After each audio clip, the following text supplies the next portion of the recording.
Ouais, il est parti.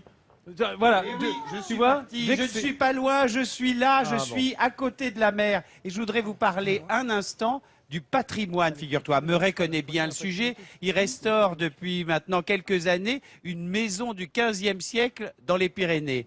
Moi, je vous emmène du côté de Saint-Sevé, une petite ville de moins de 5000 habitants, et pourtant, il y a des trésors à chaque coin de rue. Eh bien, une historienne, Marie Ferré, depuis plusieurs mois, est là-bas et elle est allée débusquer ses richesses. Malgré les apparences, Marie n'est pas une touriste en balade dans les rues de Saint-Sevé. En réalité, elle réalise depuis quelques mois l'inventaire du patrimoine bâti de la ville. Je m'arrête devant toutes les maisons, je les répertorie, je les analyse, je les regarde pour essayer de les dater et pour essayer de les comprendre. Et à travers elles, j'essaye surtout de comprendre l'histoire de la ville, et comment est-ce qu'elle s'est développée et quelle est l'évolution de sa morphologie. C'est un travail de longue haleine, car Saint-Sevé dispose d'un patrimoine bâti exceptionnel. Saint-Sevé, c'est une ville très riche d'un point de vue patrimonial, simplement parce que c'est une ville qui a une histoire, qui se constitue autour d'une abbaye très puissante, avec un centre-bourg très commerçant, qui se développe progressivement. Une richesse patrimoniale qu'on trouve en façade, mais qu'on trouve aussi en intérieur. Chaque jour, elle n'hésite pas à frapper aux portes des maisons qu'elle a repérées. C'est le cas pour cette grande bâtisse datant du XVIIIe siècle. Sa quête du jour consiste à débusquer des trésors cachés. Bonjour.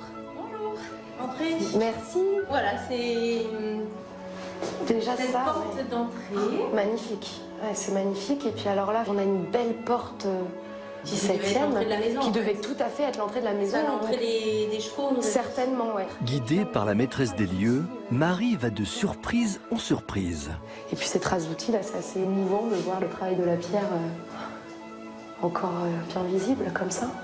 Des encadrements de portes du XVIIe, un escalier en bois du XIXe en parfait état, Marie est satisfaite. Cette immersion chez l'habitant lui a permis de compléter ses recherches. Et c'est une enquête, donc c'est c'est assez fréquent à Saint-Sevé, en tout cas, de découvrir des intérieurs majestueux. Ici, ce qui est encore plus impressionnant, c'est ces vestiges 17e, parce qu'on a peu de vestiges 17e. Je suis assez impressionnée. La journée se termine au bureau. Marie enregistre toutes ses notes sur son ordinateur. Sur les murs sont affichés des plans, des photos, des notes, comme le ferait un détective. Cet inventaire sur le patrimoine bâti de Saint-Sevé, c'est une véritable enquête au cœur de l'histoire de la ville, mais pas seulement. De connaître la ville d'hier et de connaître les âmes, les pierres, les âmes des rues, les âmes des maisons, ça permet d'y faire plus attention, à faire prendre conscience aux gens de la richesse qu'ils ont entre les mains. Et il n'y a pas meilleur conservateur du patrimoine que l'habitant. Cet inventaire, Marie le consigne quotidiennement sur une base de données nationale qui sera bientôt accessible au public. De quoi permettre au plus grand nombre de s'approprier la ville, de connaître son histoire et donc de mieux la préserver. Alors, ce qu'il y a de formidable dans ce travail de fond, c'est qu'on découvre parfois des choses étonnantes. Marie, par exemple, je ne sais pas si on va voir ça à l'image, elle a découvert dans une cave de Saint-Sevé un pont qui date de 1719. Vous entendez bien, un pont entier, 2 arches. Et Un tout ce pont dans travail- une cave? Oui. Incroyable parce qu'on a construit par-dessus, tu sais, comme ça Ah, c'est d'accord. fait partout.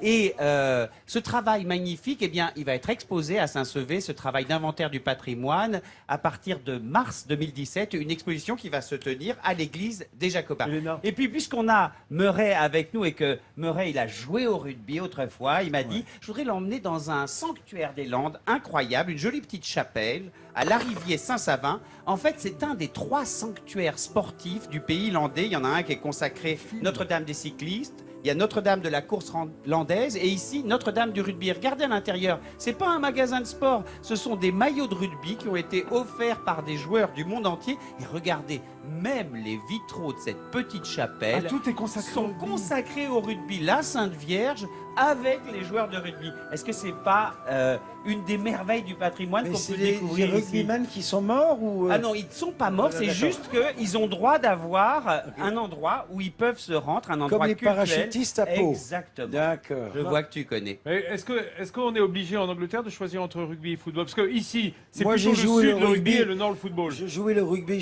j'habitais pour au moins 15 ans à côté de Twickenham, alors je le voyais tout le temps. Ça, bah ça voilà, m'intéresse. oui, alors là, c'est Ça, une mecque du rugby. du Twickenham. terre sacrée.